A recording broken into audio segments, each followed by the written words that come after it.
Mula sa Far East Broadcasting Company, Philippines, narito ang isang programang tatalakay sa iba't ibang kaisipan ugnay sa ating kultura at mga kaganapan na ang magbigay ng liwanag sa usapin ng wastong katuruan at kaugalian. Kamalayan, kasama si Pastor Jebo Banzuelo.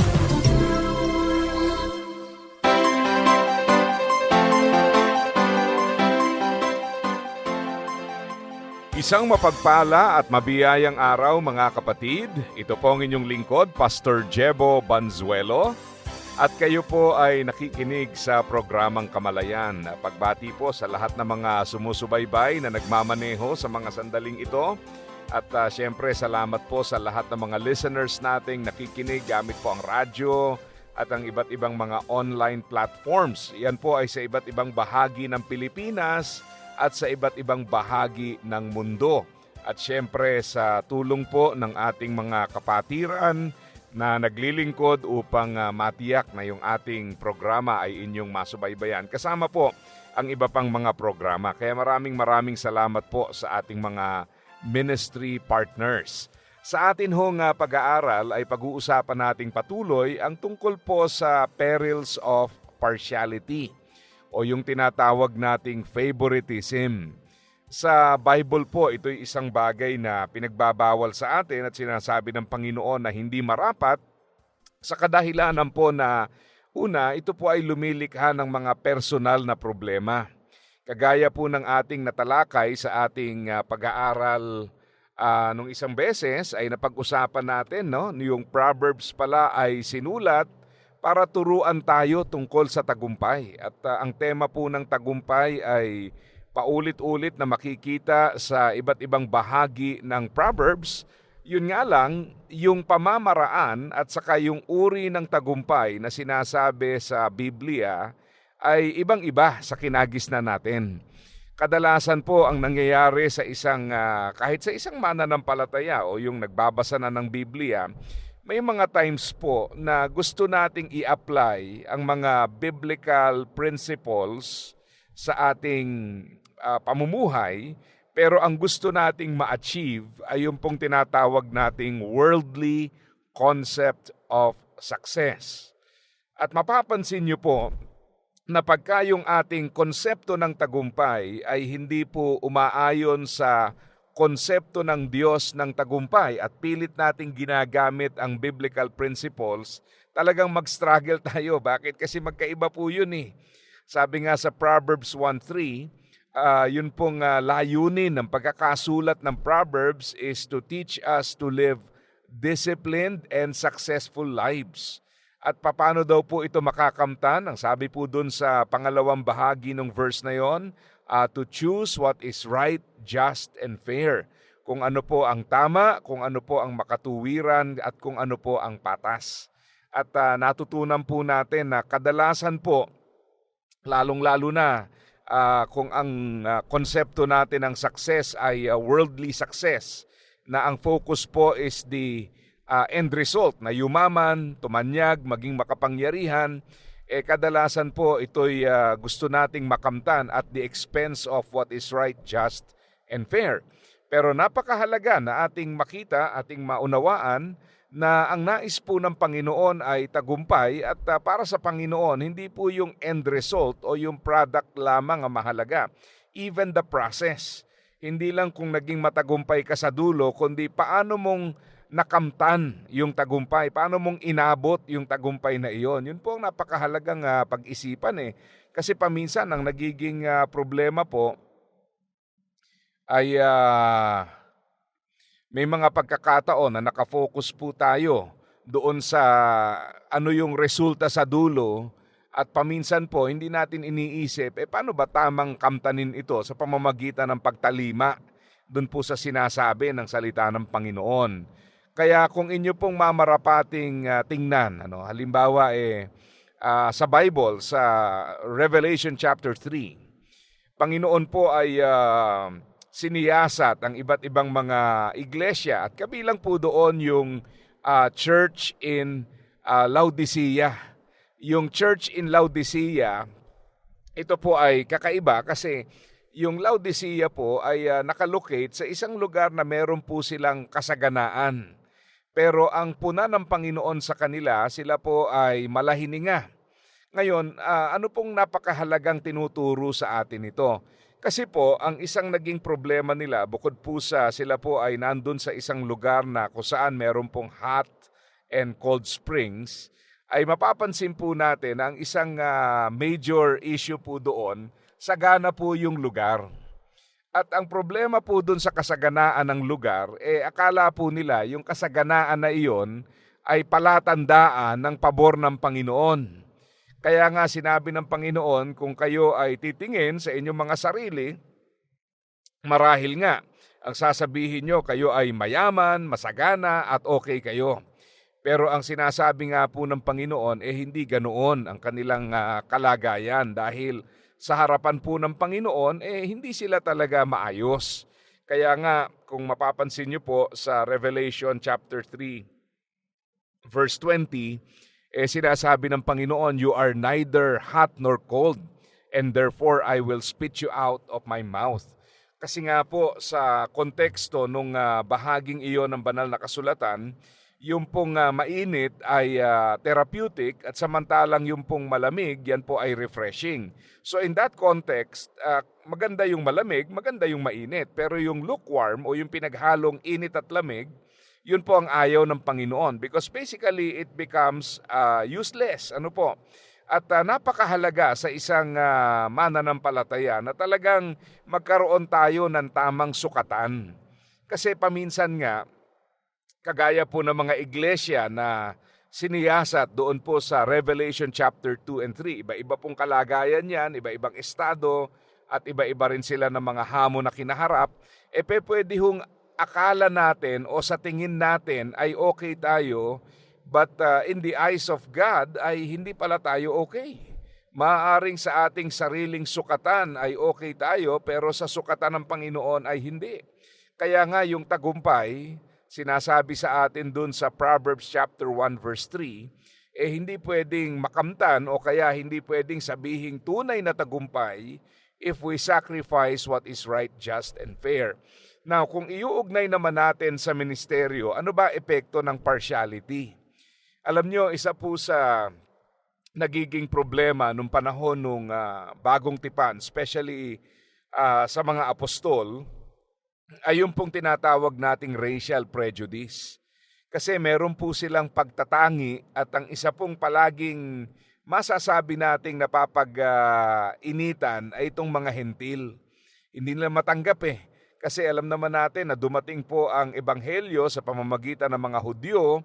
Sila po ay pinagkatiwalaan ng Panginoon ng mensahe, pero ang naging struggle po nila, paano natin tatanggapin itong mga tao na hindi naman nating kalahi, yung mga pinagbabawal sa atin, pwede sa mga taong ito, paano natin sila tatanggapin bilang kapantay, kagaya po ng pagtrato ng Panginoon sa kanila. Kaya pag binasa niyo po yung aklat ng Galatia, mararamdaman at makikita niyo po yung issue na yan. Pag tiningnan niyo po sa Book of Acts, sa mga gawa, makikita niyo rin yung issue na yan na talagang isa po yan sa masasabi nating malaking struggle ng early church. Kasi nga, nandun po sila, mixed group Paano ba natin itatrato yung mga tao na dinala ng Panginoon sa ating poder? So, kailangan po nilang mapagtagumpayan yung kanilang makasariling pamantayan na nagtataas sa kanila bilang superior at nagdudulot naman ng mababang pagtingin sa mga hentil. Paano nila tatanggapin? Kaya nga kung mapapansin nyo, kung iuugnay natin sa greatest commandment, ang sabi ng Panginoon, "You shall love the Lord your God with all your heart, soul, mind, and strength." And then, to love others as you love yourself. Kasi ang totoo po, kadalasan pagka sarili, iba ang ating panukat, pagka ibang tao, iba rin ang ating panukat. No, naalala ko yung sinabi ng isang author. Ang sabi po niya, tingnan mo nga naman, pati pagdating po sa kasalanan, pag iba nagkasala, masyadong malaki ang tingin natin dun sa kanilang kasalanan. Pero pag tayo ang nagkasala, ibinababa naman natin yung weight ng kasalanan na iyon. Kaya napakahalaga po na aralin paano ba yung sinasabi ng Biblia na mahalin ng iba kagaya ng aking pagmamahal sa aking sarili. Kasi nasanay po tayo sa human love. At sa puntong ito gusto kong linawin, yung ministeryo po ay hindi pwedeng mag-operate gamit po ang human love. Kasi ang human love, kakaiba po yan eh. Ang human love po ay may limitation.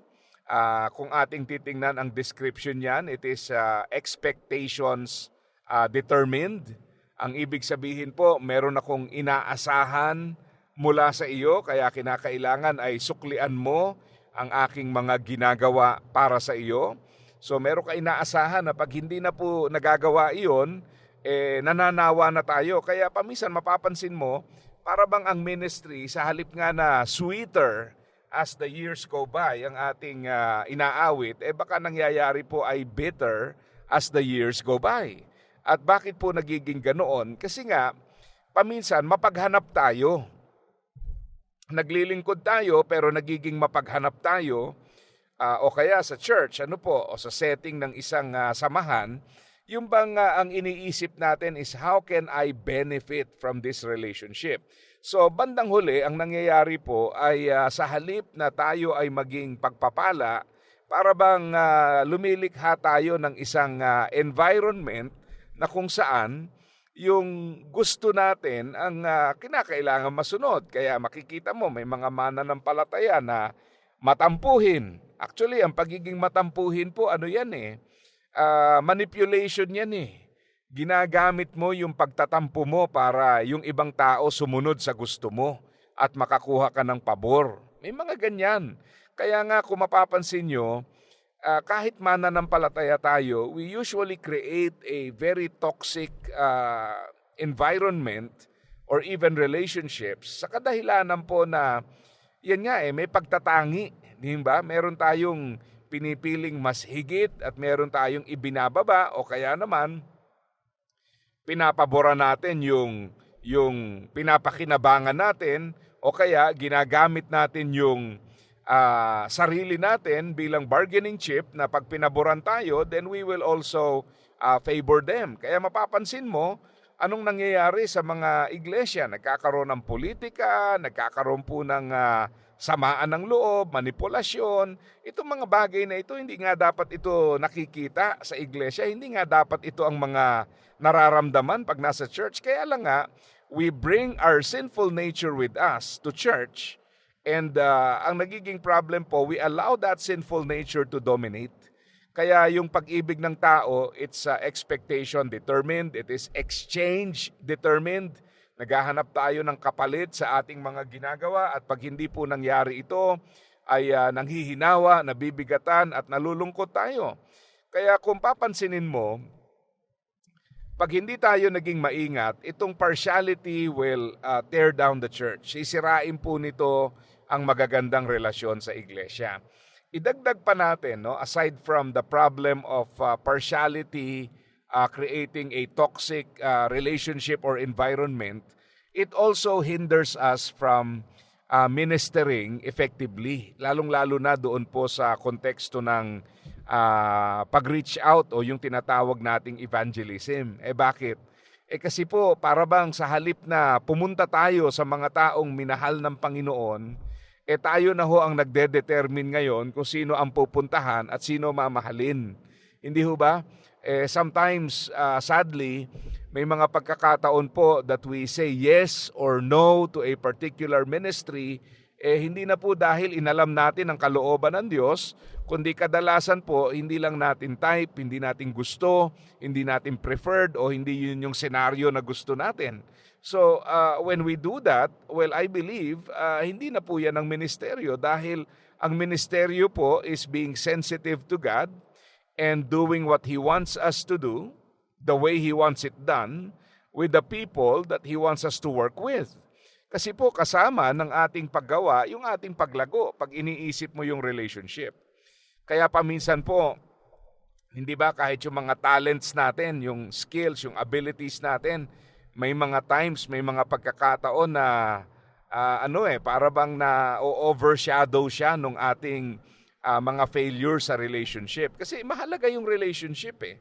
Kaya ho, pag pinabayaan natin yung aspeto na yan and we allow partiality to creep in, yan na po, makikita natin yan. Nag-iiba-iba tayo ng trato, kaya ang mangyayari naman sa iba na ganun din ang struggle, magtatampo o kaya naman po ay hahanap ng iba at paminsan po nagiging pagalingan, kumparahan at may mga pagkakataon po na para bang ang pinopromote na natin yung sarili natin, yung gusto natin at bumubuo na tayo ng sarili nating samahan, which is very dangerous. Kasi kadalasan po, dyan nag-uugat yung mga pagkakahiwa-hiwalay, pagkakawatak o yung mga tinatawag nating division in general. Kaya nga kung inyo pong babalikan, yung sinabi sa Acts 1:8, you will be my witnesses in Jerusalem, Judea, Samaria, to the ends of the earth. Na-explain ko po sa inyo dati na of all the places na binanggit sa Bible, no? Obviously yung Jerusalem, dapat talagang masali yun doon. Kasi po, nandun sila eh. Yung Judea is the greater area of Jerusalem. So obviously nandun yon. Pero bakit kaya of all places, bago binanggit yung to the ends of the earth, Samaria muna? Kasi nga, pag tiningnan nyo po ang kasaysayan ng lugar na yan, yan po ay lugar ng mga taong kinamumuhian ng mga Israelita. Kaya pagka tiningnan nyo po yung kanilang travel patterns, they will avoid Samaria as much as possible. Either dadagdag sila ng 2 hanggang 3 araw ng paglalakbay just to avoid Samaria. Or sila po ay iiwas dun mismo sa sentro ng Samaria. Kasi nga ayaw nilang makihalubilo because they look down on these people. Pinaghalo na yung spiritual pride, di ba? Yung pagmamalaki na superior kami at saka yung mababang pagtingin doon sa mga taga-Samaria.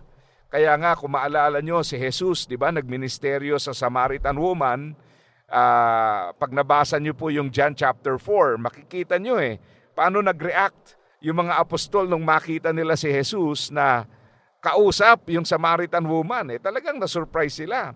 Bakit? Dahil una, Hudyo ka. Ano yan? Samaritana yan. Pangalawa, lalaki ka, babae yan. Pangatlo, tagapagturo ka. Tapos yung babaeng yan ay immoral.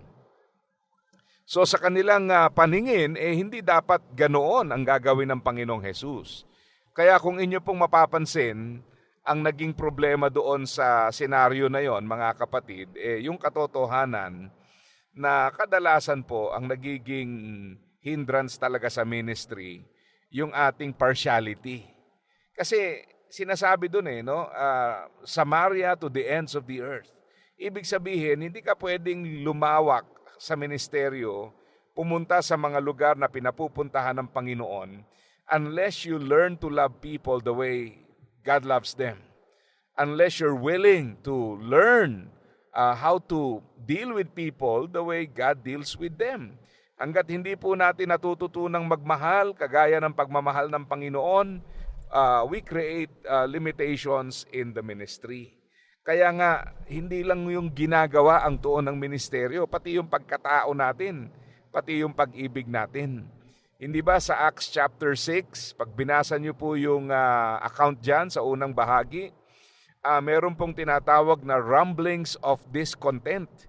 Hindi po naging masaya yung mga taong pinaglilingkuran. At bakit? Ang sabi ho roon sa daily distribution ng food, hindi ho maayos ang pagbibigay sa magkakaibang lahi. So siguro po may pinapaboran o kaya naman ay merong ibang treatment. Kaya napansin po ng mga tao yan. Kaya ang opening po ng Acts chapter 6, merong tinatawag na rumblings of discontent. Hindi sila natutuwa sa kaganapan.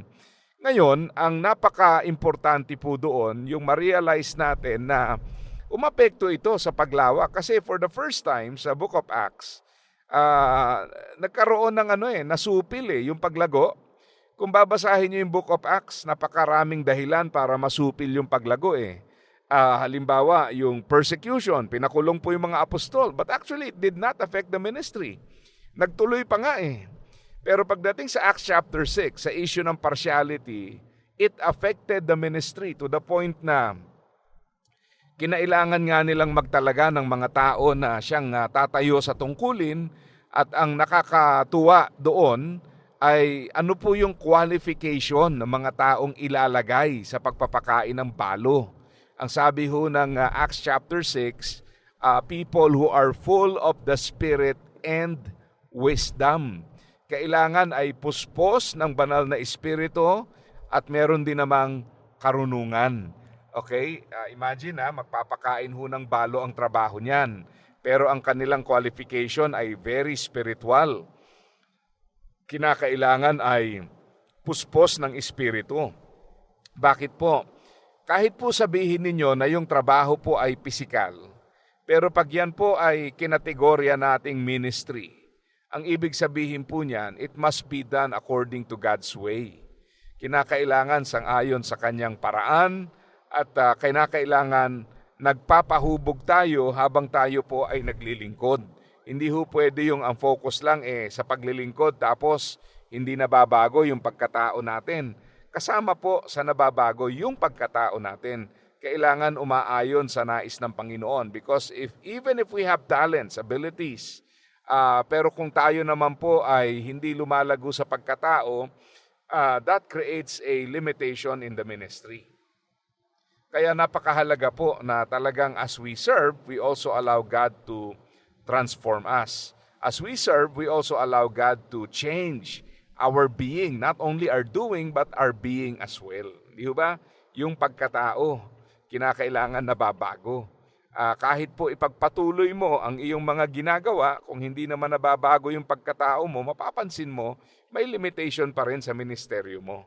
Kasi ang ministeryo po ay hindi naman talaga itinakda para gawin gamit ang pagmamahal ng tao, kundi ang pagmamahal ng Diyos. At mararanasan natin ito as we develop maturity in our spiritual lives. So dito po tayo pansamantalang nagtatapos mga kapatid. Dito po ang inyong lingkod, Pastor Jebo Banzuelo. Pansamantalang nagpapaalam at nagpapaalala sa bawat isa na ang buhay na ginagamit ng husto at wasto ay walang pagsisisi pagdating sa dulo. God bless po sa inyong lahat. Iyong napakinggan ang Kamalayan. Para sa iyong mga tanong, komento at suhestyon, mangyaring bumisita sa ating Facebook fanpage, Kamalayan FEBC, o mag-email sa kamalayan@dzas.febc.ph.